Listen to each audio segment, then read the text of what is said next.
of these current US objectives. Well, joining us now is Behnam Ben Taleblu, who is the Senior Director of the Iran Program at the Foundation for Defense of Democracies in Washington. It's really good to have you. Thank you very much indeed for joining us. You could argue, sir, that Donald Trump got his regime change in Iran, just not the regime change that he was looking for. Mojtaba Khamenei is a tool of the Revolutionary Guard. They, of course, were empowered by his father, but not ultimately in charge.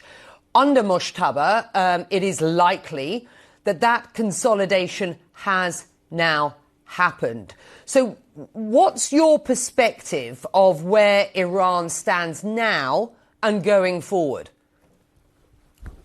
Well, it's a pleasure to be with you, Becky. Thank you very much. It's an excellent question because I wouldn't say it's regime change. I'd say that this is more sign of devolution, and in particular, the hardening and the coursing of the Islamic Republic, or what's left of it.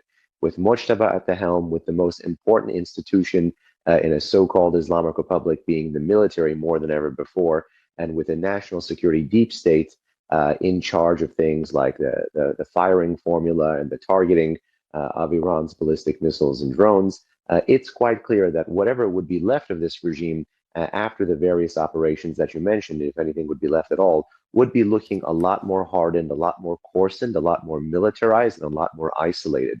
So think an Islamic Republic that might be weaker than in North Korea, but nonetheless headed in that direction.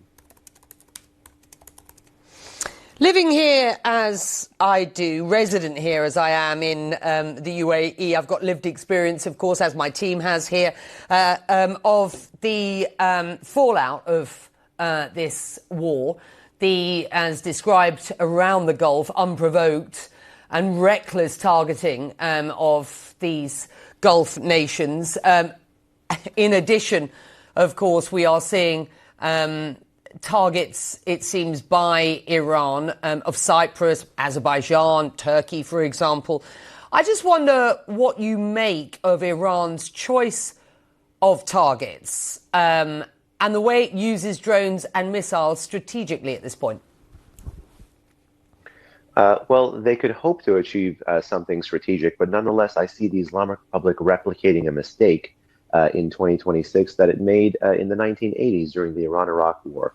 The theory of the case is that the Islamic Republic internationalizes a conflict, and I assume that this is what they were going for, that the pain they would generate, particularly in terms of blood and treasure, as well as fear, would turn off the cycle of violence, the conventional conflict that they know on their own they cannot win, and shift the focus back to negotiations and allow the regime a face-saving line of retreat while proving that it's still lethal.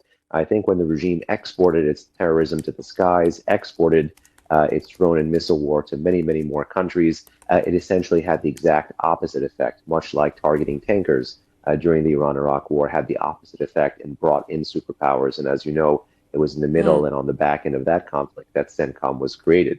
So here I couldn't think of a better advertisement for the Abraham Accords than an Iranian drone hitting the Burj Al Arab. Which, of course, it hasn't done. Let's be quite frank about that. But, you know, you're right to point out that there have been... It has. An Iranian drone impacted the base of the Burj Al Arab, thankfully. And no one, I believe, died in that attack. But it was the base of that, luxury hotel. Yeah, there have been, and what I will say is that there have been, missiles and drones coming in that have been intercepted, and debris has fallen, and there have been, in fact, some of those missiles and drones that have not been intercepted, but mostly it is debris fields, which are bad enough, of course. But thank you for joining us, Behnam Ben Taleblu. Yeah, I'm not denying that for a moment, sir. Absolutely.